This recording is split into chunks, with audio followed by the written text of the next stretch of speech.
내가 다니는 교회에는 층마다 로비에 큰 액자 같은 창문이 있다. 아이들부터 어른까지 그곳에서 잠깐 발길을 멈추고 바깥 풍경에 빠지곤 한다. 며칠 전에도 난 그곳에 잠깐 섰다. 앙상한 나무가지만 보이던 풍경이 어느새 파릇파릇 새잎들이 돋아나 연두색으로 바뀌었다. 분홍빛 진달래, 노란 개나리는 물론이고 몽물이 잔뜩 물이 오른 철쭉도 보인다. 곧 나비와 벌들이 날아들 것이다. 계절은 봄, 여름, 가을, 겨울, 잠시도 쉬지 않고 계속 바뀐다. 우리 인생도 그런 것 같다. 좋은 일만 마냥 있는 것이 아니라 슬픔과 고통도 함께 오면서 더 단단해지고 기쁨과 행복의 맛을 더하게 한다. 2005년 나는 중국에서 한국으로 이주했다. 한국엔 인구가 적어서 일손이 많이 필요하고 하루 일당이 중국보다는 훨씬 높아 돈을 벌기가 쉽다고 했다. 10살짜리 아들 그리고 4살 먹은 딸을 먼 친척에 맡겨두고 한국에 오게 되었다. 하지만 막상 와보니 내가 할 수 있는 일이 없었다. 반면에 울 일은 참 많았다. 식당에서 설거지를 하려 해도 말귀를 못 알아들어 소통이 안 되는 것이다. 한국 나오면서 진 빚도 갚아야 하고 월세도 내야 하고 아이들 생활비도 보내야 해서 별로 반기지 않는 일자리를 할지라도 그만 나오라 할 때까지 다녀야 했다. 일자리를 잃으면 또 다른 식당을 찾아보고 그렇게 쫓기면서 정처 없이 살다 보니 몸이 점점 망가져 갔다. 진통제를 먹으며 일을 하러 다녀야 했다. 우리 아이들은 중국에서 잘 지내고 있을까? 돈이 생기면 아이들을 돌보고 계신 친척분에게 보내드렸다. 그런데 한 번은 남동생이 애들을 보러 잠깐 들렸는데 애들이 구멍난 신발을 신고 옷도 소매가 해진 옷을 입고 다녀서 사입히고 왔다고 했다. 마음이 너무 아팠다. 애들 잘 먹이고 좋은 학교 보내려고 한국에 왔는데 다시 돌아갈 수도 없고 억장이 무너지는 것 같았다. 낮에는 일을 하고 밤에는 귀화시험 공부를 했다. 이를 악물었다. 그리고 귀화시험에 합격해 한국 국적을 취득했다. 금쪽 같은 내 자식들을 한국에 데려올 수 있게 된 것이다. 또 감사하게도 국민임대아파트도 당첨돼 그곳에 보금자리를 꾸밀 수 있었다. 다시 돌이키고 싶지 않을 만큼 어려운 시절을 겪었지만 아들, 딸 공부시키고 아이들이 커가는 모습을 보면서 행복했고 내 삶은 그렇게 정착되는 듯 했다. 드디어 봄날이 찾아온 것이다. 얼마 후 남편과 아들은 일 때문에 서울 외곽으로 따로 집을 얻어 지내게 되었다.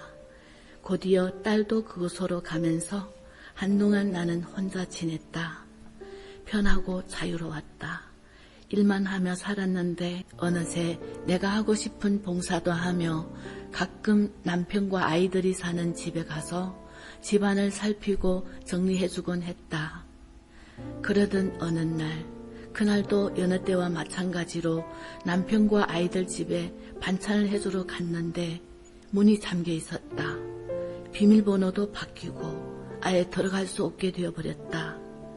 딸에게 전화를 해도 받지 않고 이상했다. 잠시 후 딸에게서 문자가 왔다. 나는 엄마가 싫어요. 그냥 가세요. 도대체 무슨 일이 생긴 걸까? 딸이 나에게 왜 이러는 걸까? 머리가 복잡했고 가슴이 먹먹했다. 어렵고 힘든 시간은 내 인생에 이미 충분했다고 생각했는데 딸이 마음을 굳게 걸어 잠그면서 다시 어두운 터널에 들어온 것 같았다. 얼마 후 깨닫게 되었다. 아이들과 떨어져 지내는 동안 마음이 서서히 멀어졌던 것이다. 형편은 좋아졌고 겉으로 드러난 문제는 없었지만 엄마가 없는 집에서 딸아이는 외로웠고 마음의 오해를 쌓아갔다. 엎친 데 덮친 격으로 가족같이 키우던 앵무새가 갑자기 죽는 일까지 생긴 것이다. 어떻게 해야 하나? 어떻게 하면 상처받은 마음을 돌킬 수 있을까? 고민 끝에 나는 서울에 내 거처를 정리하고 아이들 옆으로 이사를 했다.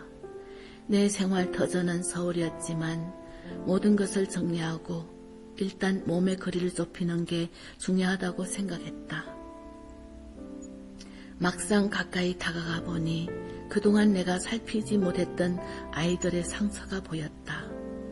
또 고된 육체 노동으로 온몸이 멍든 남편의 굽은 등도 보였다. 아내로서 엄마로서 참 많이 무심했었다. 죄송하고 미안하지만 달리 할 수 있는 일도 없었다. 그렇게 아이들 곁에서 잠잠히 지켜보는 시간들이 흘렀다. 빨리 관계를 회복하고 싶지만 어려웠다. 아니, 조심스럽고 두려웠다. 아직도 어색한 순간이 종종 있다. 전처럼 엄마를 살갑게 대해주면 좋으련만 풀리지 않는 마음의 찌기가 있는 것 같다. 하지만 가끔 딸아이는 엄마가 좋아하는 부침개를 부쳐주기도 하고 아들은 월급을 탔다고 선물을 사오기도 한다. 보석 같은 귀한 마음들이다. 자연의 변화를 보면 한 가지 분명한 것이 모든 것에 때가 있다는 것이다. 끝나지 않을 것 같은 여름 더위도 8월이 지나면 수그러들고 꽁꽁 얼어있던 한겨울의 땅 밑에서 3월이 되면 새싹이 돋는다. 자연은 시간을 믿는다. 때가 되면 일어나는 변화를 믿는다. 나도 사랑하는 내 남편과 아이들을 믿는다. 더디게 보일지 모르지만 때가 되면 우린 다시 전처럼, 아니 전보다 더 가까워질 것이라고. 조용히 바라보고 기다리며 그때를 그려본다. 인생에 일어나는 모든 변화는 그렇게 믿을 만한 것이다.